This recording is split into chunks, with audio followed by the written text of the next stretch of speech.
In the summer, it's when tourism numbers typically go up here for good reason. But when the picturesque is replaced by images like these from the weekend,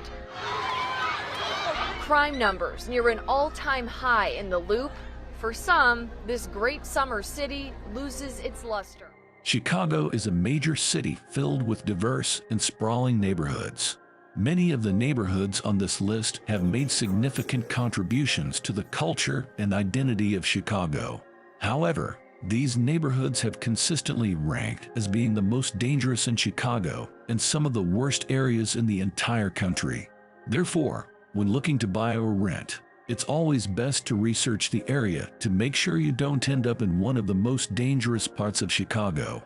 And if you're still unsure after checking statistics, you can always ask residents if they feel safe living there. 5 people in the South Shore neighborhood asking for help after a shooting left a 17-year-old boy dead. Members of the organization Neighborhood Network Alliance say there is a need for mental health services in light of the violence they say is plaguing the South Shore community. The other day we lost 3 people. 3. One was a teenager. Some of our neighbors saw exactly what happened and not saying anything. Right now, our community is hurt. Here at the corner of 70th and Clyde is where Donald Muhammad says he was just trying to take his son out of the car Sunday night when gunfire erupted. Just looking at the damage left behind on his car helps paint a picture of what happened here. This is an epidemic, and it doesn't affect me. It affects children every day. It affects adults. It affects innocent. Telling us 2 people described as teens wearing ski masks, one wearing camo, kicked in an apartment door, ran inside, demanded money before opening fire. Police found 2 people dead inside this apartment building. Police sources confirmed that is 1 woman and 1 man. 3 others were also shot. Those who survived this are all in critical condition at area hospitals right now. That includes one of the victims who ran to a nearby McDonald's for help. Right now, that McDonald's is shut down and roped off with crime tape. The South Shore neighborhood in Chicago is home to beautiful beaches along the Great Lakes, but unfortunately, it also has a high crime rate.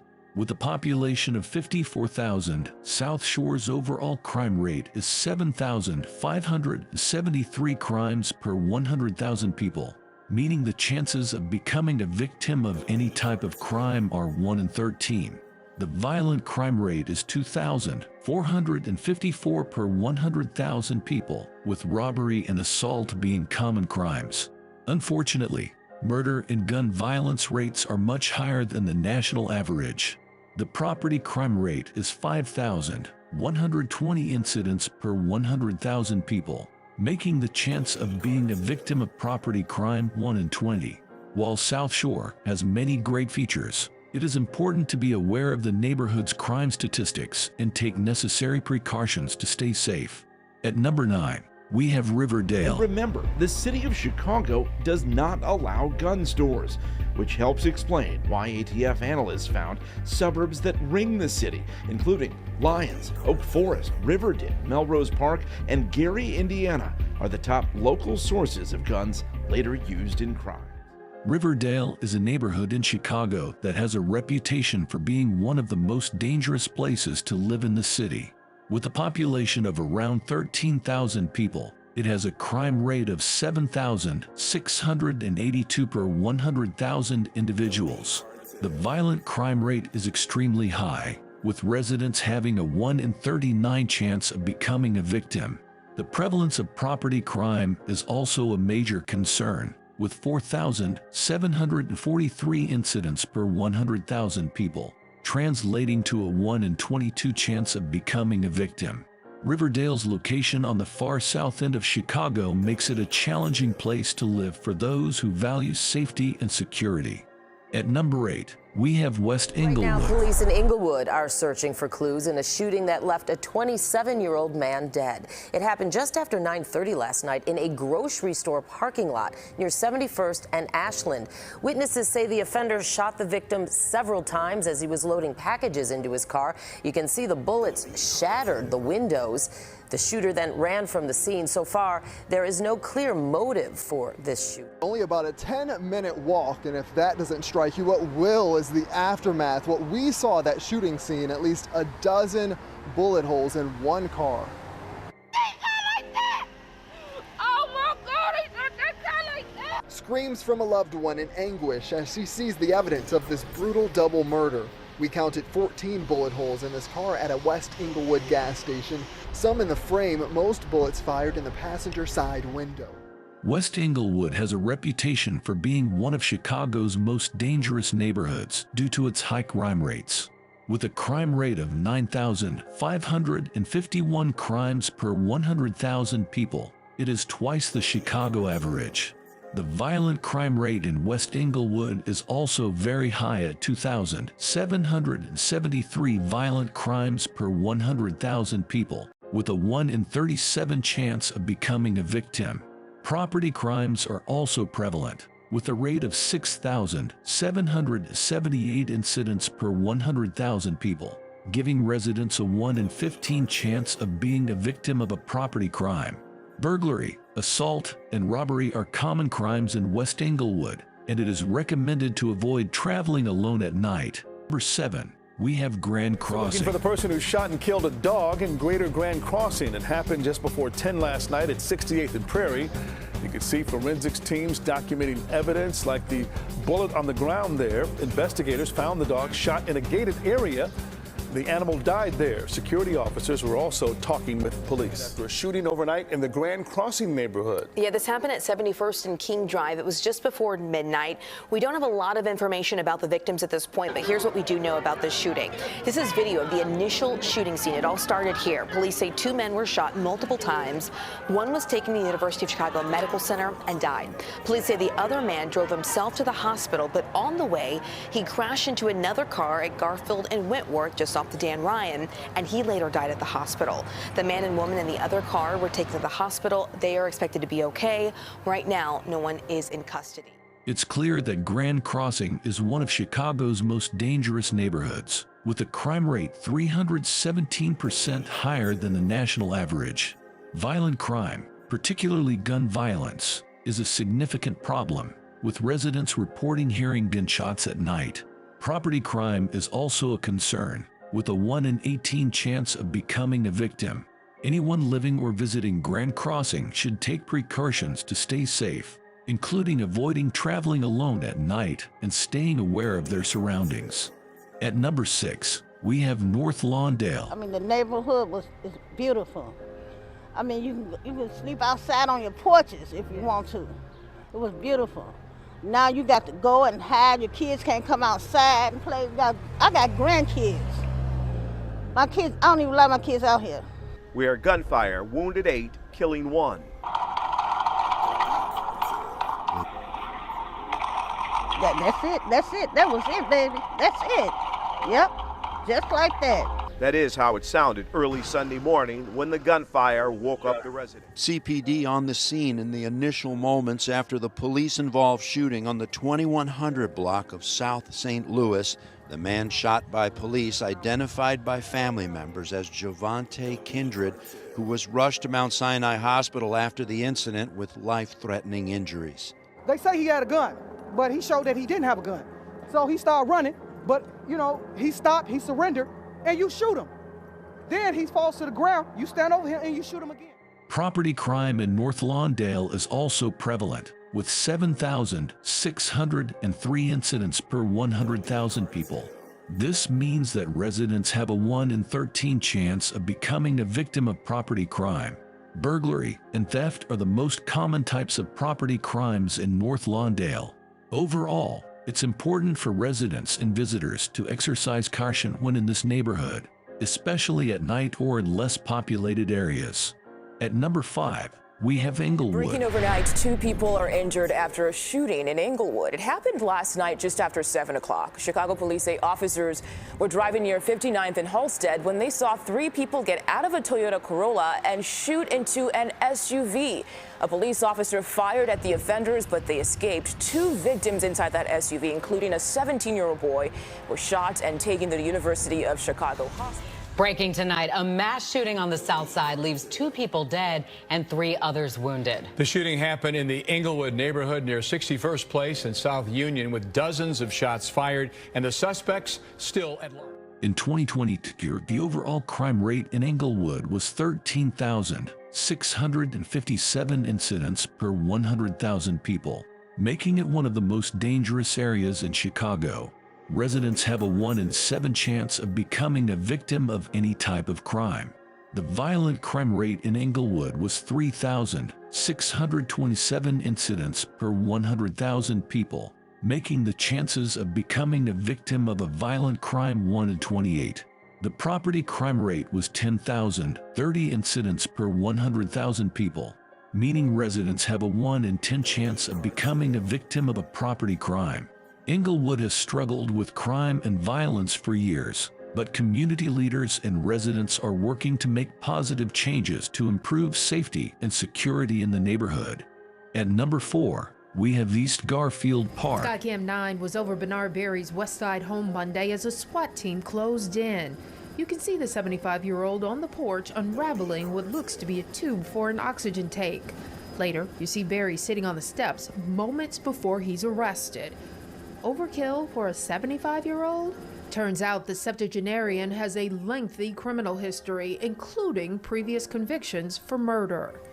During his bond court this morning, prosecutors said Berry and another man were sitting in a parked car in the East Garfield Park neighborhood Monday afternoon when the victim, 42-year-old Tyron Evans, rode up on a bike, told them to get out of the car, and swung at Berry, who in turn shot Evans in the arm. The bullet passed through, hitting him in his side. He collapsed and died on the scene. Witnesses say Berry sped off. Prosecutors say Berry gave conflicting stories after he was arrested, but admitted to ditching the gun. Emotional calls for justice from a community and top Chicago leaders 2 days after a shooting that injured 14 people on the west side, including several children. Mayor Lightfoot and Police Superintendent David Brown joining a community vigil tonight. Garfield Park, located in West Chicago, has a high rate of violent and property crime. In 2022, there were more than 2,800 violent crimes and over 6,500 property crimes reported in the area. Gun violence and gang activity are persistent issues in East Garfield, with more than 77 shootings reported in 2021. The overall crime rate in Garfield Park is 10,195 crimes per 100,000 people, which translates to a roughly 1 in 10 chance of becoming a victim of any type of crime for residents. In 2020, there were 7,117 property crimes per 100,000 people, meaning residents have a 1 in 14 chance of becoming a victim of a property crime.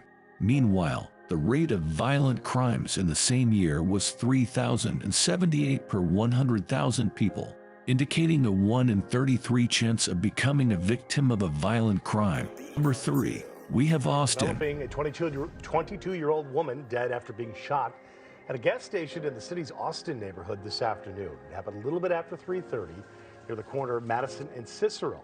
Police say a silver sedan traveling southbound on Madison stopped at that gas station.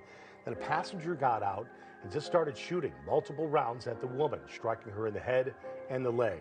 Nobody in custody. Detectives are investigating. News from Austin, where police are searching for the gunman who shot 3 people. It happened at midnight on Laverne in Chicago. Police say 2 men and a 14-year-old boy were walking on the sidewalk when someone fired at them. A 24-year-old man was hit in the chest and is in critical condition. A 22-year-old man was shot in the foot, while the teen was hit in the thigh. Located on the west side of Chicago, Austin has a high crime rate and is considered one of the most dangerous neighborhoods in the city. In 2022, Austin ranked 11th in Chicago for violent crime and 25th for property crime. The neighborhood also ranked 5th in Chicago for quality of life crimes such as loitering, vagrancy, and unruly conduct. Residents of Austin should take precautions to ensure their safety and be aware of their surroundings at all times. At number 2, we have Washington Park. This was a brazen shooting in broad daylight, all happening on the same block where a U.S. senator resides. Chicago police telling us the vehicle that the victims were traveling in was stolen. Witnesses related that another vehicle pulled up alongside of the victim's vehicle as they were driving northbound on Prairie and fired several rounds, striking all of the occupants of the vehicle. A silver Kia now plastered with bullet holes, multiple shell casings found in the street. According to witnesses, a lone gunman pulled up in a blue pickup truck before firing several bullets into the Kia. Inside, police say were 4 teenagers. We begin with breaking news. Shots fired in a Southside park, sending multiple people to the hospital with serious injuries. This mass shooting unfolding tonight in Washington Park. The violent crime rate in Washington Park was 3,216 incidents per 100,000 people, which means residents have a 1 in 31 chance of becoming a victim of a violent crime. Property crime was also high in the area, with a rate of 7,321 incidents per 100,000 people. This means residents have a 1 in 14 chance of becoming a victim of a property crime. Overall, the neighborhood has a crime rate of 10,537 incidents per 100,000 people, which is very high compared to the national average.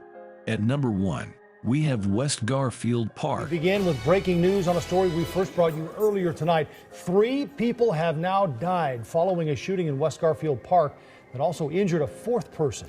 WGN's Patrick Elwood has a story from Mount Sinai Hospital where those victims died. Well, good afternoon. Again, I know a lot of folks are getting tired of reporting on shooting. You know, we're kind of tired here. Everybody is pretty shop-worn over seeing this every single day. But we got to remember, folks, these are human beings down here. These are not statistics. So we're going to bring you what we know. This is the second shooting in West Garfield Park in less than 12 hours within about 5.5 blocks of each other.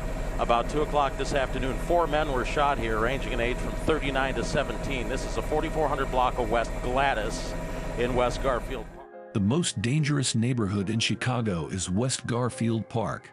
Located on Chicago's west side, West Garfield Park has a disproportionately high violent crime rate, with crime being 257% higher in West Garfield Park than in the rest of the city. Residents have a 1 in 20 chance of becoming victims of a violent crime. West Garfield's violent crime can be attributed to extensive gang activity in the area. Making a difference in the lives of those living in poverty-stricken areas can be done through community involvement programs and volunteer opportunities. By taking part in activities that support the local population, you can help improve the quality of life for residents of these areas. You can also spread awareness about their needs and provide resources to help them get back on their feet. With your help, we can make a real difference in the lives of those living in poverty-stricken areas.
Criminal worst neighborhoods in New Orleans, 2022.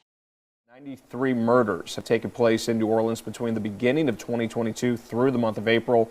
243 murders have also occurred over the past 12 months.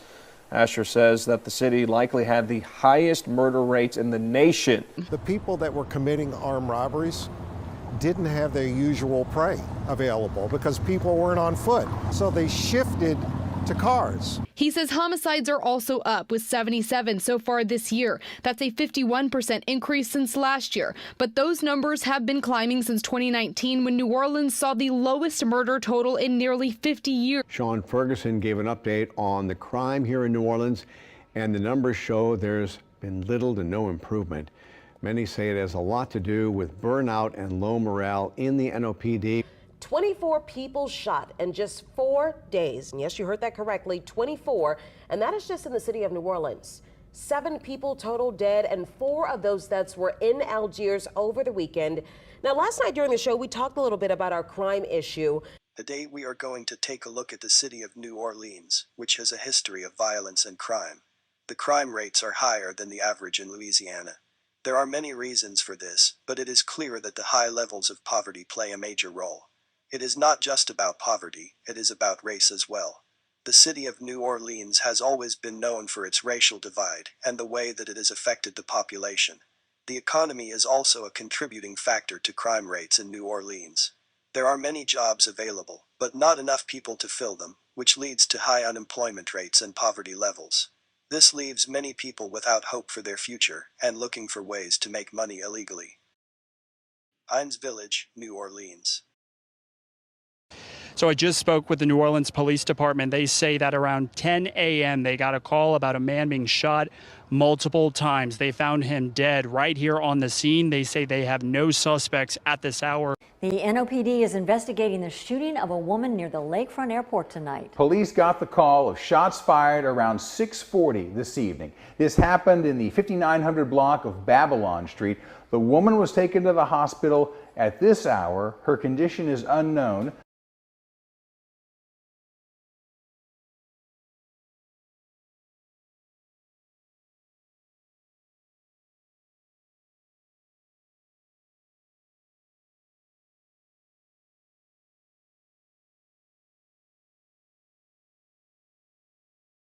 We have Pines Village, which is a small community in New Orleans.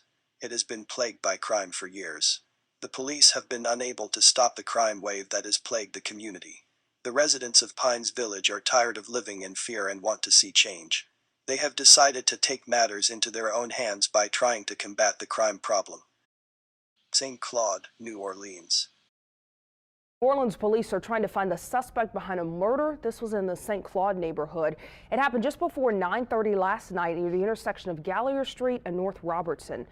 Officers responded to calls of a shooting and found the victim, an unidentified man lying next to a four-wheeler. That victim did die on the scene. Are investigating a double shooting in the St. Claude neighborhood. Around 3:30 this afternoon is when everything went down. Cops say someone shot at a man on France and North Villere streets, hitting him in the foot. We're told he was taken to an area hospital, and just moments ago, police told us a second victim, a woman, showed up at the hospital as well. And new tonight, New Orleans police responded to a deadly shooting in the St. Claude neighborhood. It happened just before 7:30 on France Street near Urquhart. A man was found lying in the road, shot multiple times. He was pronounced dead right there. Police did not release any other information about it, though. Homicide in the St. Claude neighborhood. It happened this morning in the 1600 block of France Street. Officers say they found a man dead after being shot inside a home. Cops say at this time there's no motive and nobody has been arrested. St. Claude has a population of more than 6,500 people. This neighborhood is plagued with shootings, rapes, and many other crimes that surfaces this area. St. Claude has a 99% rate of more crime than New Orleans itself. More than 2,500 crimes happen in St. Claude for every 100,000 on the surface. There are around 10 times the national average records of assaults in this region. Tulane Gravier, New Orleans. New Orleans police responded to an early morning shooting in the two-lane Gravier neighborhood. A 33-year-old man was found shot to death at the intersection of South Broad Avenue and Gravier Street just after midnight. His identification has not yet been released pending notification of his family. Initial reports report that 2 people have died. We got here, we saw at least 1 body on the ground. Police are still investigating it. Initially, we heard that there were 5 victims. 2 of them have died and succumbed to their injuries. But again, everything very fluid right now. We're still waiting to hear from information from the public information officer with NOPD. But again, the New Orleans Police Department on the search for the suspect involved in a double shooting. The person responsible for killing both a man and a woman. This happened near the intersection of Perdido and South Dergenvois Streets last night, shortly after 9 o'clock. Officers found the 2 victims suffering from gunshot wounds lying in the street. Once they arrived on scene, both people were pronounced dead at that time. The two-lane Gravier, New Orleans neighborhood is one of the most dangerous in the United States.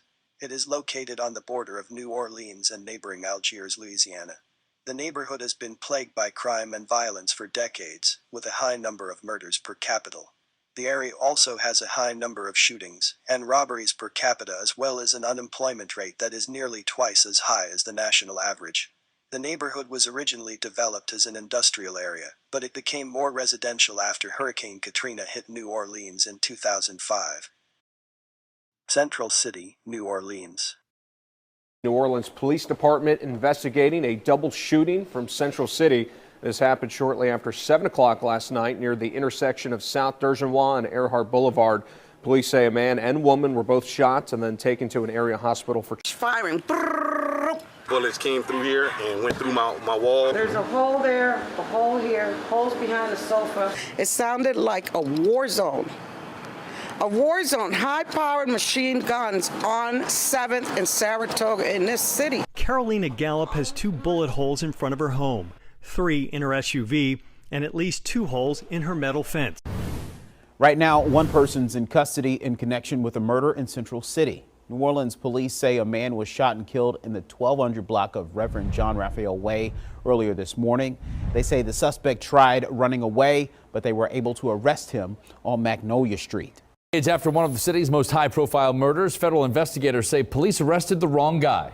Michael Anderson was accused of shooting 5 teens in Central City back in 2006, but federal prosecutors say he was not the one responsible. And instead, they're pointing the finger at Telly Hankton, a man who's been called the crime boss of New Orleans. The Central City neighborhood of New Orleans is one of the most dangerous places in America.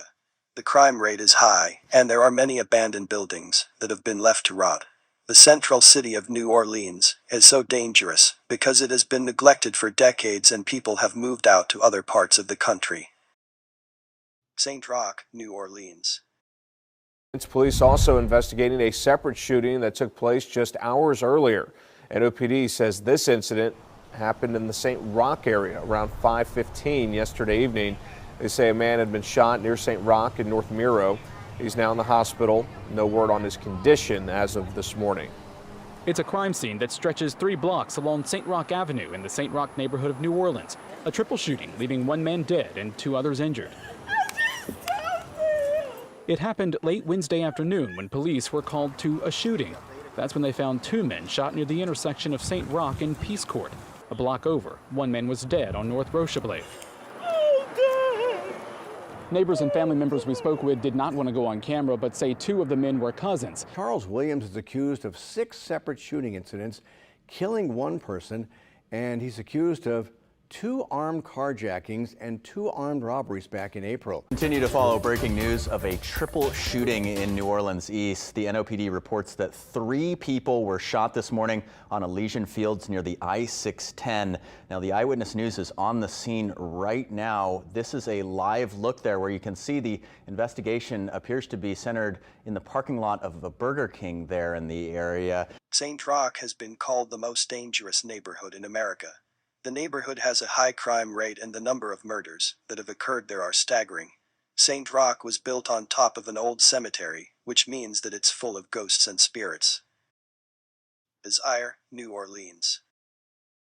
PD investigations continue. Multiple investigations after 4 different people were shot, all in the Desire neighborhood in less than 24 hours. The most recent incident, a triple shooting. It happened last night on Morris Duncan Drive. 3 victims in all, 2 women and 1 man were all injured. Police are investigating reports of an officer-involved shooting in the Desire neighborhood in the 9th Ward. All of this unfolding just about within the last half hour or so. Now, the incident has happened near the intersection of Alvar and Higgins. Again, that's in the Desire area. And more breaking news tonight just after 9. 2 people were shot in the 3400 block of Louisa Street. One of the victims has died. Right now, very little other information has been released, but police were focused on a vehicle on the street. This latest shooting in the Desire neighborhood brings the number of people shot across New Orleans to 14 since yesterday evening. The New Orleans Police Department reported that a woman was fatally shot sometime before 10:30 p.m. Wednesday night in the 3600 block of Metropolitan Street in the Desire neighborhood. This morning, yellow tape was still visible around the area, and neighbors declined to be interviewed, but said that the woman had lived in the rear section of this double home for about a year. This Desire neighborhood in New Orleans has been plagued for many years. The reasons for this are many and complex, but one of the most important factors is the lack of jobs. This neighborhood has been struggling to find ways to create jobs and provide opportunities for its residents. Crime is a major issue in New Orleans. The city has the highest murder rate in the country, and it is also one of the most dangerous cities in America. There are many factors that contribute to this problem, but there are some solutions that can help fix this issue. One main solution is to allocate funds to fix up the crime and neighborhoods mentioned in this. The suspect accused of shooting 6 police officers surrendered just after midnight. Shooting in Philadelphia's Strawberry Mansion section leaves 6 people shot, 2 of them dead. Those 5 shooting victims today come after 11 people were shot over the weekend. That includes 4 people all shot at once in Carroll Park near Washington Boulevard. Philly, a city rich in history and culture, is also home to a variety of neighborhoods, each with its own unique character. While some areas are thriving, others face significant challenges. In this overview, we'll explore the 10 neighborhoods in Philly that are known for their difficulties. These areas like Tioga Nicetown, Hunting Park, and Strawberry Mansion have their own stories. They are places where people live, work, and try to make the best of their situations despite facing issues like crime, economic hardship, and changing communities. Philly, one of America's oldest and most historically significant cities, has a rich and complex history that includes the migration of Black people to America, as well as the history of poverty within the city. Philadelphia was founded in 1682 by William Penn as a place for religious freedom. It played a crucial part in the early history of the United States, hosting the First and Second Continental Congress and the signing of the Declaration of Independence in 1776 and the Constitution in 1787. The history of Black people in Philadelphia and America as a whole is intertwined with the history of slavery. Enslaved Africans were brought to America as part of the transatlantic slave trade. Philadelphia, as a major port city, was involved in this trade in the early years, although Pennsylvania was also one of the first states to start the gradual abolition of slavery in 1780. The city became a significant center for free Black people and was an important stop on the Underground Railroad. The Great Migration, which occurred during the early 20th century, saw a significant movement of African Americans from the rural South to the urban North, including Philadelphia, in search of better economic opportunities and to escape the Jim Crow laws of the South. This migration significantly shaped the cultural and social fabric of the city. However, Philadelphia, like many major cities, had a long history with poverty. The post-industrial era, particularly from the late 20th century onwards, saw a decline in manufacturing jobs, which had been a major source of employment. This decline, coupled with other socioeconomic factors, led to increased unemployment and poverty in certain areas of the city. The struggle with poverty has been a significant issue affecting various aspects of life in these communities, including access to quality education, healthcare, and housing. Despite the challenges, Philadelphia is a city known for its resilience and cultural richness. It is home to many historical landmarks, vibrant neighborhoods, and a diverse population. The city's history from its founding to present day reflects the broader story of America, with its triumphs and struggles, including the fight for civil rights. With 3 weeks until the start of Temple's fall semester, safety is top of mind. During the day, I feel pretty safe. At night, though, like I tried to say, on campus. Just off campus early on Sunday morning, police got a call for a carjacking involving a Temple student. And a 22nd district robbery in progress. Philadelphia police say a woman was walking to her car in the 1500 block of Fontaine Street when she was approached by 3 people.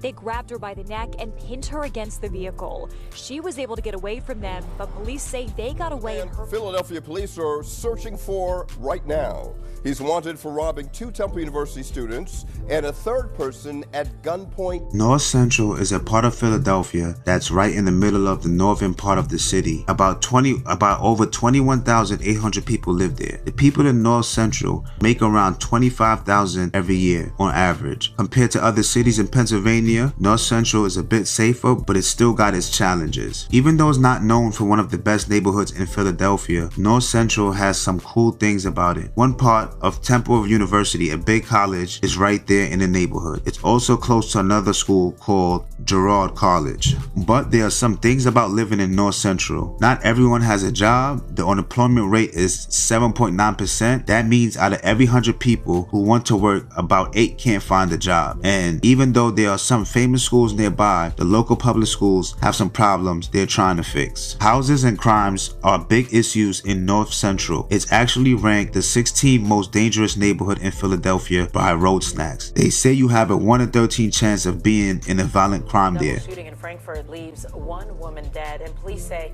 nearly 50 shots were fired. A guy shows up at a Wawa on Frankfurt Avenue, grazed in the stomach. They've got a gun. They don't even know what that is yet. So that's also happening right now. But at this scene, this is an odd scene. Now there are close to 200 bullet shells found here. But police say 1 person died in a triple shooting inside the Express Food Mart in Frankfurt. Frankfurt is a neighborhood in Philadelphia, and you can find it in the northeast part of the city. It's surrounded by places like Oxford Circle and Frankfurt Creek, and it's about 6 miles from a really busy part of Philadelphia called Cental City. A long time ago in the 1980s, Frankfurt was known for a very scary story about a person called the Frankfurt Slasher. This was a mystery that made the neighborhood pretty famous in a spooky way. Frankfurt used to be split into 2 parts, East Frankfurt and West Frankfurt. The west side was where Caucasian people lived, and the east side was where the African American people live. Today, Frankfurt is a mix of many different people from all kinds of backgrounds, but sometimes this mix of people can lead to disagreements and tension. There are about 39,792 people living in Frankfurt. The people here make on average about $33,217 a year, but Frankfurt has a challenge with crime. The rate is 1,369 crimes for every 100,000 people. Now say 2 deaths in Philadelphia's Elmwood neighborhood are a case of murder-suicide. Eyewitness News on the scene in South 67th Street. Police say a 32-year-old woman was shot in the eye. She was pronounced dead at home. Police say a 30-year-old man then turned the gun on himself. After a 5-day manhunt, police sources confirm it was James Allendale who they caught up with in a motel on Route 46 in Pine Brook New Year's Eve. A shootout ensued in a room at the Knight's Inn. Despite life-saving efforts, he was pronounced dead at the scene. Allendale was wanted in Elmwood Park for the attempted murder of a friend of his girlfriend, who may have actually been his fiancée. Elmwood Park, or just Elmwood, is a cool neighborhood in the southwestern part of Philly, not too far from the airport. It's right next to a big river called Schuylkill River on one side and a huge cemetery called Mount Moriah on the other side. In Elmwood, there are about 24,000 people living there. Many of these people have families that came from Poland and Ireland a long time ago. This neighborhood grew up around churches called Catholic parishes, which started in the 20th century. That means there are some pretty old and interesting churches there. But like a lot of places, Elmwood has some challenges. Finding a job there can be tough. The unemployment rate is 8%, and that means 8 out of every 100 people looking for work can't find it. The money people earn in a year on average is about $36,000. So breaking from overnight, a man was found shot in the Carroll Park neighborhood of Philadelphia. Police say it happened about 1:30 this morning on the 1500 block of Edgewood Street. The victim was transported to the hospital where he is listed in stable condition. News out of Carroll Park of a double shooting where a little girl was hit. It happened on the 1300 block of North Wanamaker Street. The girl is 12 years old and was shot in the leg. A man was also shot. He was hit in the jaw. No word yet on their conditions or what led to that shooting. Police say a woman and man sitting on the front porch of a property were shot several times. They are hospitalized in critical condition. condition this morning. Investigators say they believe the victims were targeted and shot at close range. They are reviewing surveillance video from the area to find the shooter. Shooting victims today come after 11 people were shot over the weekend. That includes 4 people all shot at once in Carroll Park near Washington Boulevard. One of those victims died. The 3 others are in the hospital. Police believe several hundred people had gathered in the park at the time. Haddington is a neighborhood in the western part of Philadelphia. Sitting between Lansdowne Avenue and West Girard Avenue, it has a friendly motto, Carroll Park, where neighbors become friends. This means it's a place where people like to be friendly and get to know each other. About over 35,000 people live in Haddington, and most of them are African American. People here are usually hardworking in different jobs, but finding a really good paying job in Haddington can be tough. The unemployment rate, which is the number of people who can't find a job, is 8.9% in Haddington. This means almost 9 out of every 100 people who can't work can't find a job. The average amount of money people make in a year there is $28,706. Carroll Park, a part of Haddington, is known for having a lot of crime, with a rate of over 1,500 crimes for every 100,000 people. Here's what's happening in Harrogate. A 28-year-old woman and her 5-year-old son were hit by a bullet while laying in bed. Philadelphia police say 21 shots were fired from a car at the house at 18th and East Venango Streets. A bullet went through a window casing and struck the mother and her young son. The mother was hit in the leg and her son suffered a graze wound to his arm. Philadelphia police are investigating the deadly shooting in the Harrogate section of the city. Eyewitness News here at East Glenwood and Castor Avenue. Police say a 35-year-old man was shot one time in the chest around 6:30 this evening. He died there at the scene. No arrests have been made. Shell casings sit at the doorway of this home after a double shooting claimed the life of a 20-year-old man. A gunman fired the shots on the 1800 block of East Cornwall Street in Philly's Harrogate neighborhood just before 4 o'clock Saturday afternoon. Police say a second victim, an 18-year-old, was shot once in the back and once in the side. Paramedics took him to Temple University Hospital, where he is in critical condition. As detectives and officers combed through the crime scene, neighbors say they believe the 2 were college students who always greeted them as they passed. The incident adding to an already hectic Saturday that included 3 separate shootings that left 1 man dead and 2 others injured. We want to get you to some breaking news now. A man driving his car is shot and killed in Philadelphia's Harrogate neighborhood. This happened on East Tioga Street near J Street, and you can see the victim's car slammed into 3 other vehicles before coming to a stop. We also saw several bullet holes in the victim's car, and we just spoke with police. They tell us that the victim was shot at another location and managed to drive away before crashing. First of all, the smell just slaps you in the face when you come to this street in Harrogate.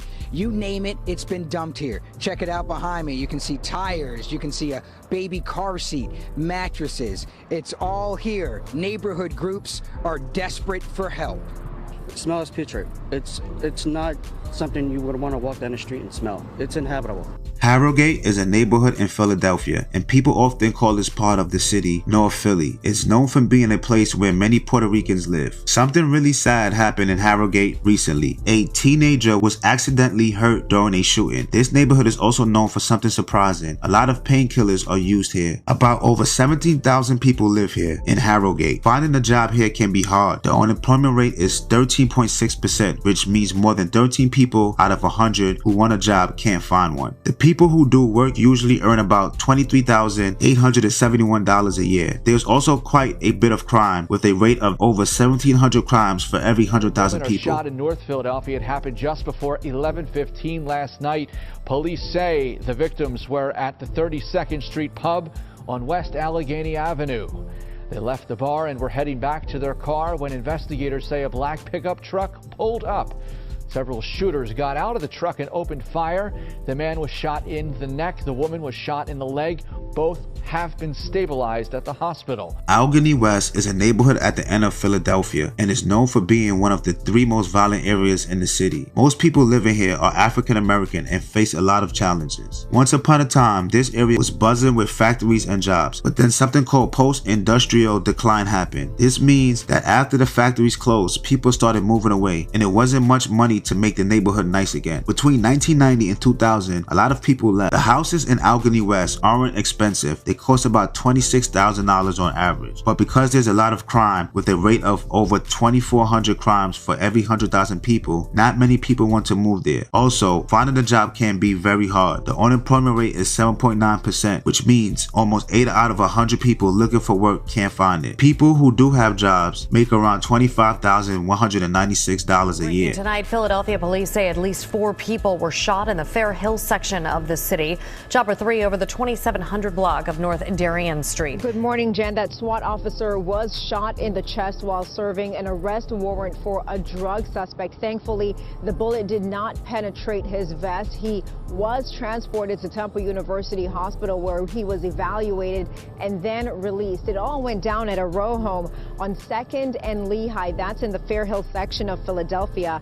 The former convict who somehow got his hands on a weapon was wanted on a narcotics warrant. Police say the gun violence task force was approaching the 3rd floor apartment when he opened fire through the wall. Authorities are investigating several deadly shootings. Eyewitness News on the scene this morning at 2nd and Cambria Streets in Philadelphia's Fair Hill neighborhood, where a 34-year-old man was found shot multiple times in the upper body.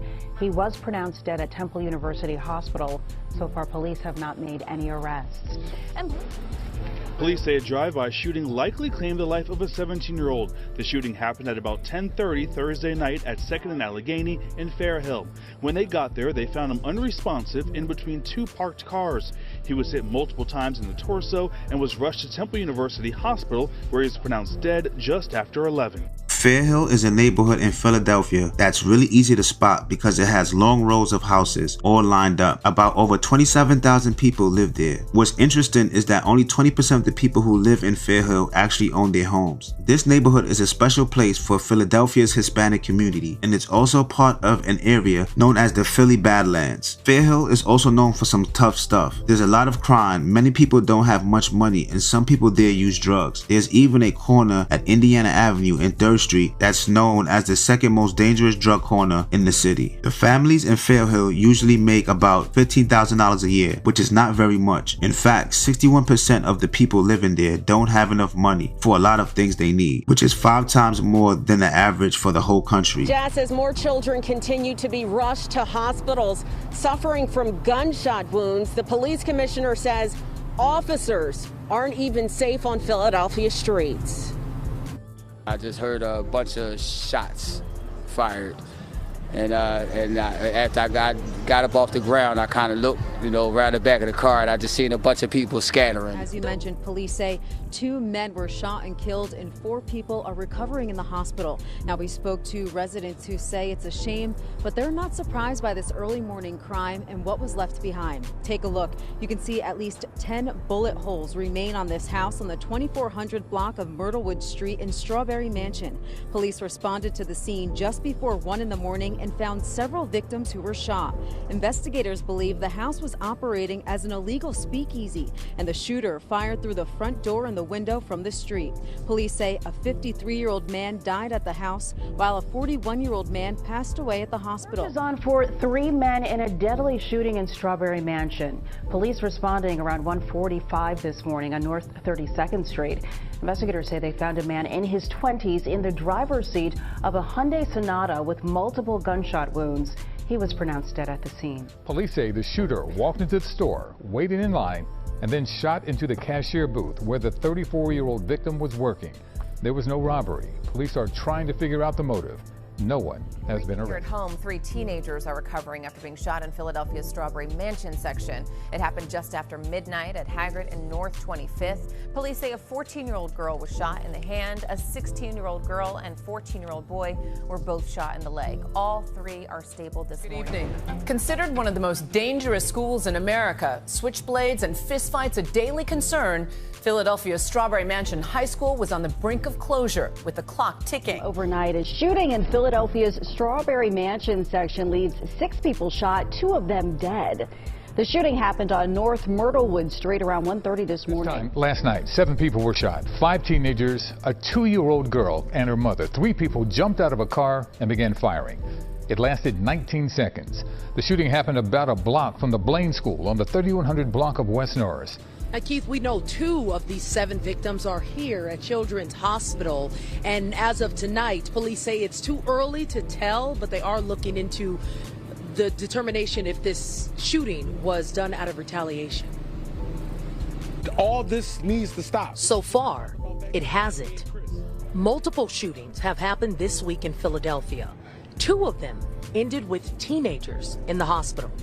All of this happening while people mourn the death of a local officer who was also gunned down 5 days ago. Strawberry Mansion might sound like a sweet and fun place because of its name, but it's actually known as one of the trickier neighborhoods in Philly. Up until 2023, it had a school called Strawberry Mansion High, which was really famous, but not for good reasons. It was known as one of the most dangerous schools in the United States. ABC News even talked about it because there was so much trouble happening there. Things in Strawberry Mansion are starting to change. Some parts of the neighborhoods like the south and west sides are getting nicer in a process called gentrification. This means some older rundown places are being fixed up and new people are moving in. The houses there cost around $48,000 on average now. The people who live and work in Strawberry Mansion earn about $31,000 a year, but finding a job can be tough. The unemployment rate is 8.6%. There's still a lot of crime in the area with a crime rate of over 1,900 per 100,000 people. So even though the name sounds like a fairy tale, Strawberry Mansion is a real place with real challenges and changes happening. Overnight, 2 people were killed in a shooting in the city's Hunting Park neighborhood. Police responded to the 3900 block of North Reed Street at 1 a.m., along with another scene a block away at 39th and North Fairhill Streets. 2 adult men were found at those locations, shot in the head with several shell casings at each scene. They both died at the hospital. Police are trying to figure out a motive, and they're also searching for the killer or killers. March 2nd, one of the men firing a number of times into the car, killing the occupant. And breaking overnight, a man is in critical condition after being shot in Philadelphia's Hunting Park neighborhood. You're looking at video of the investigation happening just after 2:30 this morning. Police tell us they found a man lying on the street at North 8th and Bristol. Hunting Park is a neighborhood in Philly that had some tough times because of crime. A lot of this trouble comes from gangs. Some gangs in Hunting Park are just local groups, but there are bigger, more organized groups like the Latin Kings and the Black Mafia. People who live in Hunting Park used to say it was like the heart of the community, a really important and lively place. But things have changed a lot. Even with these hard times, Hunting Park has some cool old buildings that tell the story of its past. There's the Bayard Taylor School, K. McClure School, and Clara Barton School. These places are like hidden treasures in the neighborhood, showing that even places with challenges can have special things about them. And Yuki, like you mentioned, we are very close to this scene, a very active scene happening right now. In fact, this is where the police have gathered here near this corner, and about down a block from where I'm standing there is the Philadelphia SWAT team. They have gathered, and we have heard active gunfire within the past 20 minutes happening here near this scene. And actually right now, 2 shots were just fired. You can hear possibly some of the folks, the members of this community, the neighborhood reacting as well. There is active gunfire happening right now. The suspect accused of shooting 6 police officers surrendered just after midnight. Police say 36-year-old Maurice Hill opened fire at the officers who were trying to serve a warrant at a home on 15th Street yesterday afternoon. Disturbing discovery. Philadelphia police are looking for the person responsible for a triple murder, and they're hoping a $60,000 reward will help them solve the case. The victims were found on Saturday night inside this home on the 1900 block of West Venango Street in Tioga. Police say the victims, a woman and 2 men, were wrapped in blankets. One of the victims was a 91-year-old man who neighbors often saw on the front porch. He used to sit right there. He had his TV on. He would watch TV in the summertime. It's a sad situation, man. You know, sad. Nicetown police say 2 teenagers have been wounded in a shooting there.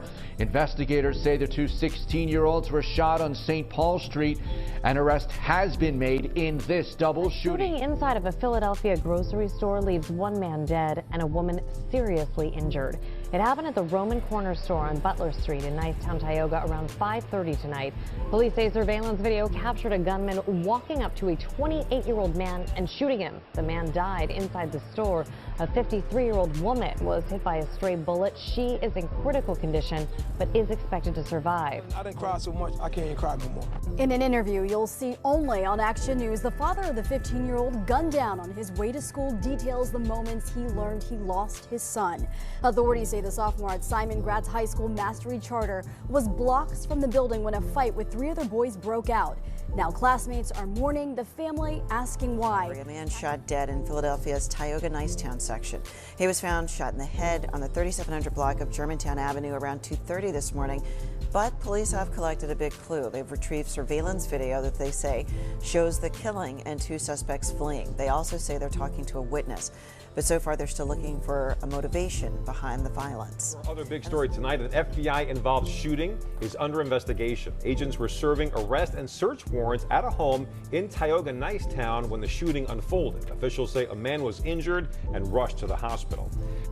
Nicetown might sound like a nice place, but it's actually a tough part of Philly. It's made up of 2 areas called Tioga and Nicetown, which are in the northern part of the city. People usually call the whole area Nicetown. It's known as not one of the not so great parts of Philly. A long time ago during World War II, Tioga Nicetown faced some big problems when factories started closing down. A lot of people moved away, more known as white flight. This left the neighborhood with not a lot of money and many empty houses. For a little while, people have been trying to gentrify the neighborhood, make it more nice again. Prices of these houses in this area went up to about $42,000. For a little while, people tried to make the neighborhood nice again and gentrify it, and the prices of the houses went up to about $42,000. But then things changed again, and the house prices fell down to $22,000. Exploring the 10 toughest neighborhoods in Philadelphia, such as Fair Hill, Allegheny West, and North Central, reveals a city of contrasts. While these areas face challenges like high crime rate, economic struggles, and educational hurdles, they are also communities with their own strengths and resilience. Presence of institutions like Temple University in North Central, historical buildings in Huntington Park, and the evolving landscapes in neighborhoods like Strawberry Mansion show that change is possible. These neighborhoods, with their diverse populations and unique stories, are integral parts in Philadelphia's tapestry, reflecting both the challenges and the deep worries about crime. They've become top of mind for most people in New York. Some crime has recently dropped, we know, but compared to pre-pandemic crime in the nation's biggest city, it's way up, way up. The numbers, in fact, do not lie. 1898, Brooklyn became one of the 5 boroughs of New York City, son. It was like a magnet for immigrants and refugees from Europe and all the ethnic groups in Manhattan. Being located on the East River, Brooklyn became a major industrial and shipping hub for New York. As Brooklyn developed, each neighborhood became its own distinct enclave for different ethnic groups and businesses. And Brooklyn's population just kept growing and growing throughout the 19th and 20th centuries, like it was nothing. At number 5, we have Fort Greene. This morning, an apparent targeted shooting in Brooklyn leaves a young man with a gunshot wound to the leg. It happened in Fort Greene at 2 this morning. Police say 2 men approached a 17 or 18-year-old male outside a restaurant on Myrtle Avenue. They fired several shots. Video shows bullet holes in the building and broken glass on the sidewalk. No word yet on the victim's condition. They're targeting 17 alleged offenders. We are at the Walt Whitman houses in Fort Greene, where detectives say 3 of the most violent live. One by one of the alleged gang members are in custody, including 17-year-old Giovanni Bennett. He's accused of firing a gun right outside of MetroTech in broad daylight. A bullet hit a 19-year-old college student, an innocent bystander.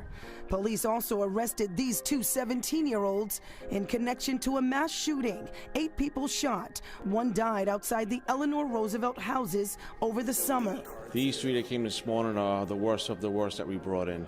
These are the 3 individuals that ran around our Brooklyn streets with no regard for the community. Fort Greene, located in Brooklyn, is a historic district known for its beautiful Italianate and East Lake row houses.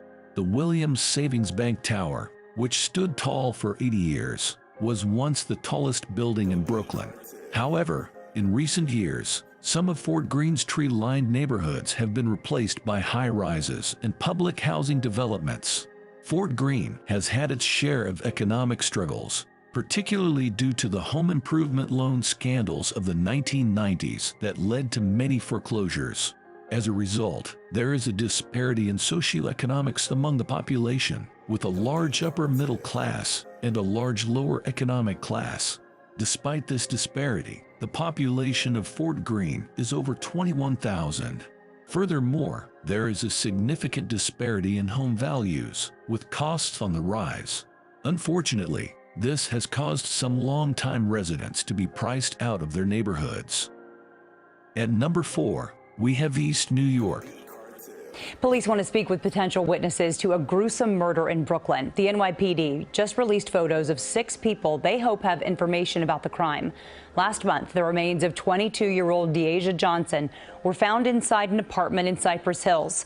Police say her body parts were stuffed into 2 suitcases. So far, no arrests. Guys, just before we came on the air, as you mentioned, that officer at Brookdale Hospital in critical condition. The mayor and police chief, again, police commissioner rather, speaking just moments ago, saying that all of this happened apparently after a robbery, an attempted robbery. The officer trying to purchase a car in this general area, and then that's when those shots rang out. I want to step out and show you a little bit about this massive crime scene here. East New York is a residential neighborhood located at the eastern end of Brooklyn, covering an area of 1.867 square miles and home to nearly 92,000 residents. The area developed as an industrial region and railroad hub during the 19th century, incorporating elevated transit lines to accommodate a growing population seeking manufacturing jobs. However, after World War II, East New York lost many of its manufacturing jobs, leading to socio-economic problems. High unemployment and crime rates led to poverty and drug addiction. Furthermore, East New York was hit hard by the mortgage scandals of the 1970s, exacerbating these issues. East New York is made up of several subsections, including Cypress Hill and Cental City, a large subsidized apartment community. Unfortunately, the whole is a run-down area of East New York. In 2008, the ship redevelopment projects helped build new townhouses in the neighborhood to house lower and middle-income families. However, there has not been much additional redevelopment of the area, leaving it vulnerable to poverty, drugs, and crime. At number 3, we have Bushwick. Before, we're following breaking news out of Brooklyn. Police are searching for a gunman after 2 men in their 20s were shot in front of a restaurant in Bushwick. It happened just after 4 this morning on Irving Avenue. The suspect fired the shots from a dark-colored SUV. Both victims taken to Elmhurst Hospital. They are expected to survive. Well, this noon, police continue to search for the man responsible for what they're calling a pair of random attacks on women in Brooklyn. An 18-year-old was stabbed in broad daylight yesterday. Another woman was punched in the face. CBS's Elijah Westbrook spoke to one of the victims in Bushwick. Well, the victim told us that the incident happened right here at this intersection. This is Central Avenue and Bleecker Street. She says that she was walking down the street when a man came up from behind, pulled her by her hair, and then dragged her to the ground before proceeding to stab her at least twice in the stomach. Bushwick is a historic, working-class area in northern Brooklyn, originally developed by German immigrants in the mid-1800s. The neighborhood was known for its industrial character, particularly its breweries, which earned it the nickname Brewers Row. By 1890, there were 14 breweries within a 14-block radius. However, the last brewery in Bushwick closed in 1976, and the neighborhood experienced riots and looting at that time. Today, Bushwick has diverse housing options, including public housing projects, 2 to 3 family townhomes, and 6 family apartment buildings. With a population of over 29,000 and covering 1.305 square miles, Bushwick has a dense population. The median rental price is $795 per month, making it an affordable option for many. In the mid-2000s, the city and state of New York began the Bushwick Initiative to revitalize the housing and economy of the area. While progress has been slow, the lower cost of living in Bushwick has started to attract young professionals to the neighborhood. However, crime rates in Bushwick remain higher than in other parts of Brooklyn.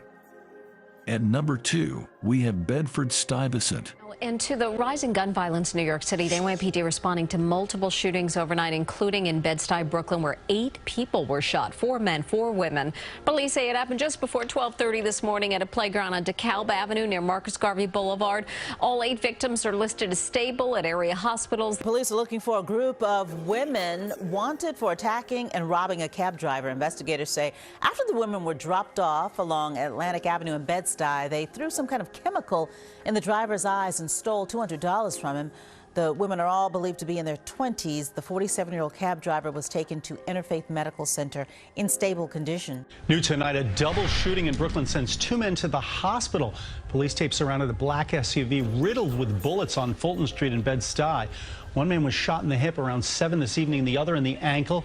Both expected to be okay. Police say the suspect took off in a gray BMW. While it is true that Bedford-Stuyvesant has had a history of high crime rates, it is important to note that crime rates have been decreasing in recent years. In fact, according to NYPD statistics, overall crime in the 79th precinct, which covers most of Bedford-Stuyvesant, has decreased by more than 75% since the early 1990s. While it is still important to exercise caution and be aware of your surroundings, it is also important to recognize the many positive aspects of the neighborhood, including its rich history, vibrant culture, and strong sense of community. Many residents and community organizations are working hard to make Bedford-Stuyvesant a safer and more livable neighborhood for all. At number 1, we have Brownsville. Police are searching for whoever shot and killed a teenager in Brooklyn. The NYPD released new surveillance video of the suspect as he opened fire on Saratoga Avenue and Prospect Place. This happened in Brownsville yesterday. Investigators say that suspect pulled out a gun and shot 17-year-old Craig Bassett in the chest. That victim was taken to Interfaith Medical Center where he was pronounced dead. Unfortunately, Brownsville still faces many challenges today. The poverty rate in the neighborhood is over 40%, with many residents relying on public assistance. The crime rate in Brownsville is one of the highest in New York City, with a high incidence of gun violence. The community is also facing issues with poor housing conditions, including mold, vermin infestations, and other health hazards. Despite these challenges, there are community-led efforts to improve the neighborhood.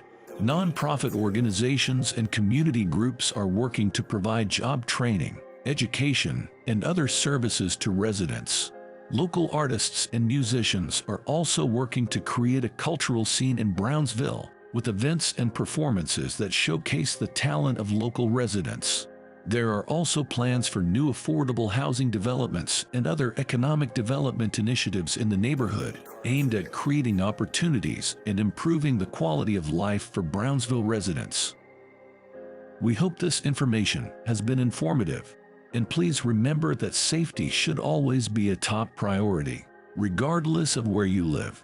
Thank you for watching, and we'll see you in the next video. The search is on to find a bold burglar who broke into a home while it was being fumigated, and police say tented homes are often a top target for thieves.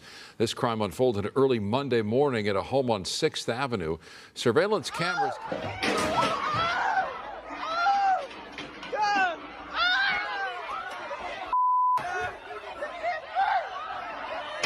Police are looking for the gunman in what appears to be a robbery turned murder in LA's Fashion District. LAPD officers were called to the 900 block of Pico Boulevard just before noon.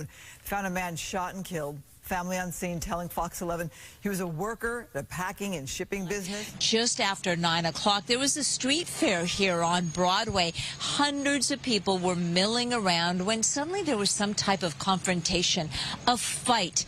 The fight, an exchange of words, ended when one of the suspects pulled out a gun and shot 2 teenagers. Now, one of them died right there at the spot here at Broadway. Los Angeles, a sprawling metropolis known for its diverse neighborhoods and vibrant culture, also has areas that are notorious for high crime rates. Among these, downtown LA, Lincoln Heights, Leimert Park, West Adams, and the Wholesale District stand out as some of the most dangerous neighborhoods in the city. Each of these areas faces unique challenges, from gang violence and drug activity to homelessness and economic disparities, contributing to their high crime statistics. This overview examines the factors that make these neighborhoods particularly perilous and highlights the efforts needed to improve safety and security for their residents. Gang members are working together to sell drugs. It's one of several police encounters NBC4 cameras captured with LAPD officers on Skid Row. He actually stabbed a man in the head with an ice pick. Officer Dion Joseph has worked these streets for 19 years. This is the worst I've ever seen it. There are hundreds and hundreds of gang members and their associates hiding amongst the homeless. Good morning. LAPD homicide detectives now on the scene along with the medical examiners, forensic investigators. Let's go to the video. This all happening just before 3 o'clock this morning. LAPD Central Patrol officers responding to a call here on Los Angeles between 5th and Winston of shots fired, and that's when they found a man down. Unfortunately, there was nothing that paramedics could do for him. He died here at the scene. Gunman has opened fire and shot at least 4 people in Skid Row. All 4 victims are being treated at the hospital at this hour. Sky Fox over the scene near 5th and San Julian Street. Detectives believe the suspect, a man in his 20s. The wholesale district, commonly known as Skid Row, is one of the most dangerous neighborhoods in Los Angeles. It is also one of America's largest homeless encampments, with an estimated permanent homeless population ranging from 9,000 to 15,000 people. The sheer scale of homelessness in the area often overwhelms commuters and residents. Since 2010, crime in the wholesale district has increased by 59%. In 2013, there were 13,122 reported crimes, including 2,698 assaults, 1,350 vehicle break-ins, and 2,453 incidents of theft. Much of the crime within the homeless population is driven by the prevalent drug trade, with pickpocketing and theft also being common. Areas like San Pedro Street are particularly notorious. Skid Row becomes a hotspot for gang and drug activity, especially after 6 p.m. when cycling or walking is no longer permitted. Adams, where the search is on to find a bold burglar who broke into a home while it was being fumigated, and police say tented homes are often a top target for thieves. This crime unfolded early Monday morning at a home on 6th Avenue. Surveillance cameras capture the burglar meticulously searching the home for over an hour, taking his time as he went through a family's personal belongings. The homeowner, Rob Dion, tells us the man stole everything he could get his hands on. He was very thorough, like rummaging through everything. Took all of my Nike sneakers, which I thought was kind of hilarious. The guy must have been a 10.5 because he took not only my Nikes, he took and sneakers, but he also took my dress shoes. He took my underwear. He took shirts, like dress shirts. So he must have been like the exact size of me. He must have been trying my clothes. Hunt is underway this morning for an armed and dangerous man who went on a terrifying crime spree in the West Adams district. Now, it all started around 6:30 yesterday morning. Police say that man drove near 51st and Manhattan and started shooting. Then he carjacked a woman at a motel just a few blocks away and kidnapped her. Police say he forced her to drive to a nearby Burger King on Jefferson and Crenshaw. That's where he ran out of the car and went into the busy restaurant holding a gun. Witnesses describe those scary moments. I seen a dude come around the other side, and I looked down, and he had a big old gun. And I was like, oh, you know. A drive-by shooting in West Adams has left an 18-year-old man dead. It happened around 9:45 last night on 29th Street in Somerset. Police say a man in black drove up in a gray BMW and fired multiple rounds at the victim. He was pronounced dead. Start with breaking news here. A man killed after a robbery in West Adams. Police say a 32-year-old man and several other people robbed a 21-year-old man at gunpoint.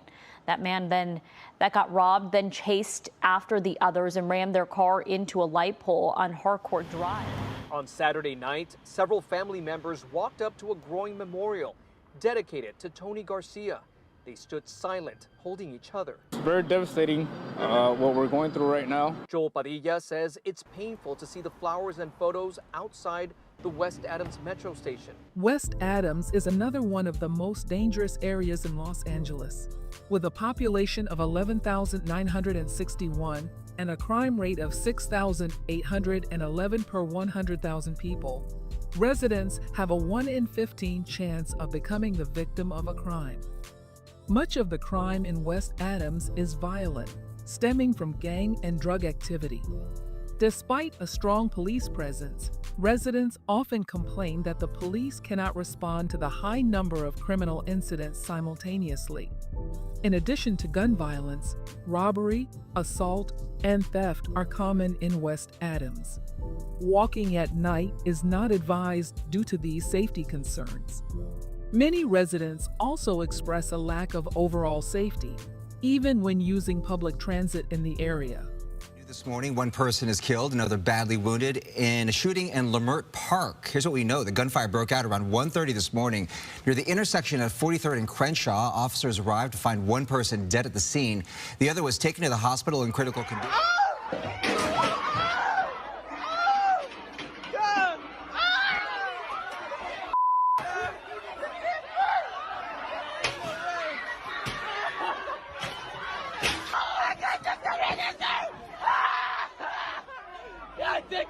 One person is dead, 3 others injured after a deadly crash in Leimert Park. Firefighters were called to Obama Boulevard and 6th Street around 3 this morning. The impact of the crash caused one of the cars to burst into flames, and it sent the other into the side of a house. Neighbors say the crash was so loud it woke them up. Leimert Park is another one of the most dangerous neighborhoods in Los Angeles.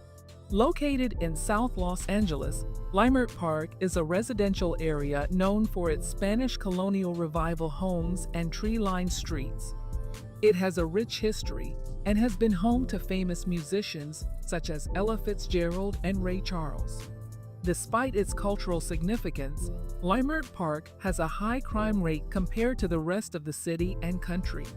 The neighborhood experiences 184% more violent crime than the rest of Los Angeles and 540% more than the national average.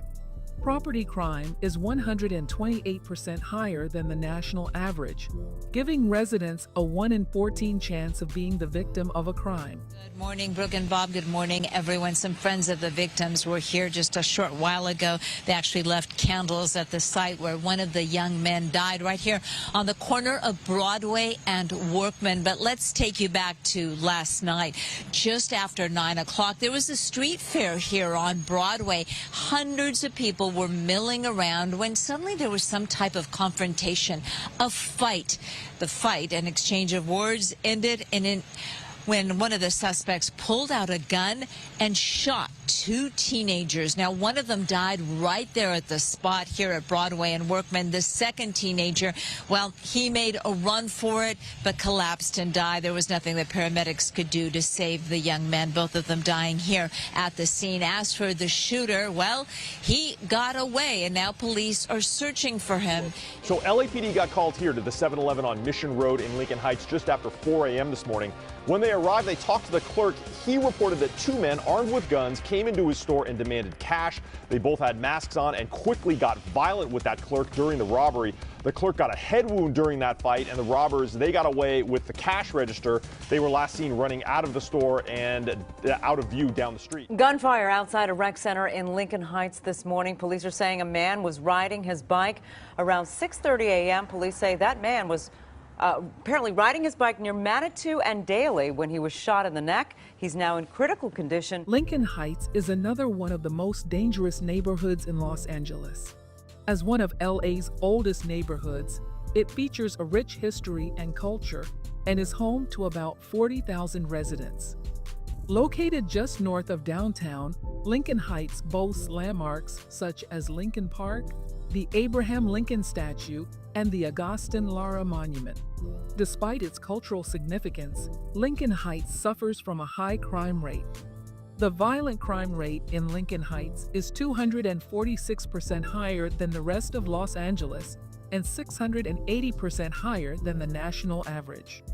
Additionally, property crime is 321% higher than the national average, giving residents a 1 in 10 chance of being the victim of a crime in the neighborhood.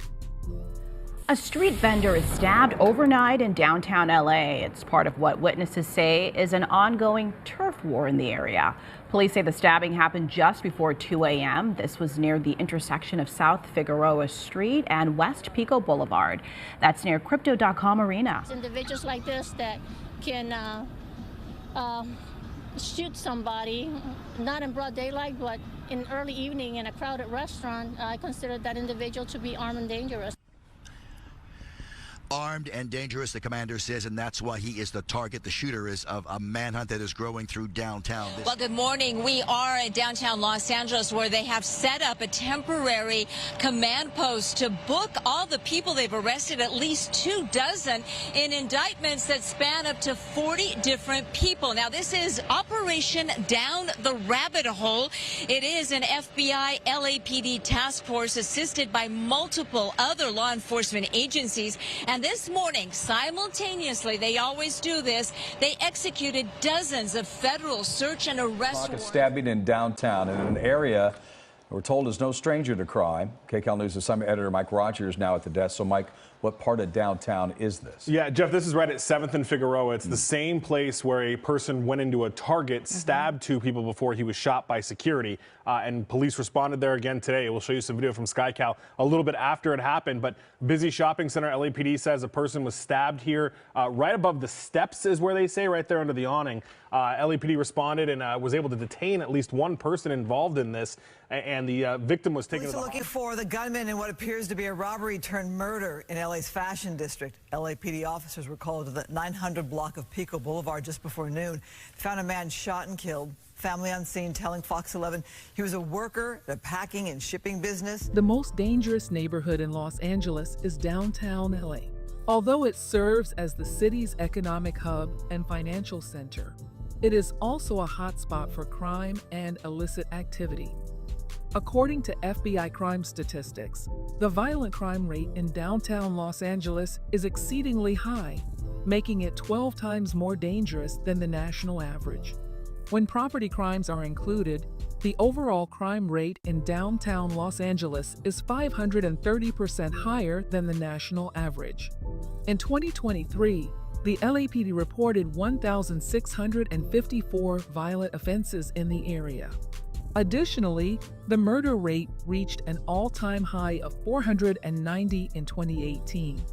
Walking alone or in a group at night is highly discouraged due to the high risk of crime. Homelessness remains a significant issue in downtown Los Angeles, and pickpocketing and robberies are common occurrences. Although crime is less rampant during the day, caution is still advised. The worst areas for crime are located south of 3rd Street, north of 7th Street, west of Alameda Street, and east of Main Street. Carrying large amounts of cash is highly discouraged in this neighborhood. While Los Angeles boasts many vibrant and thriving communities, the neighborhoods of downtown Lincoln Heights, Leimert Park, West Adams, and the Wholesale District continue to struggle with significant safety challenges. High crime rates, driven by factors such as gang activity, drug trafficking, economic disparities, and homelessness, make these areas some of the most dangerous in the city. Addressing these issues requires a concerted effort from law enforcement, community organizations, and city planners to develop and implement strategies that not only reduce crime, but also tackle the underlying causes of violence and insecurity. By focusing on comprehensive community support and targeted intervention, it is possible to enhance the quality of life and safety for residents in these troubled neighborhoods.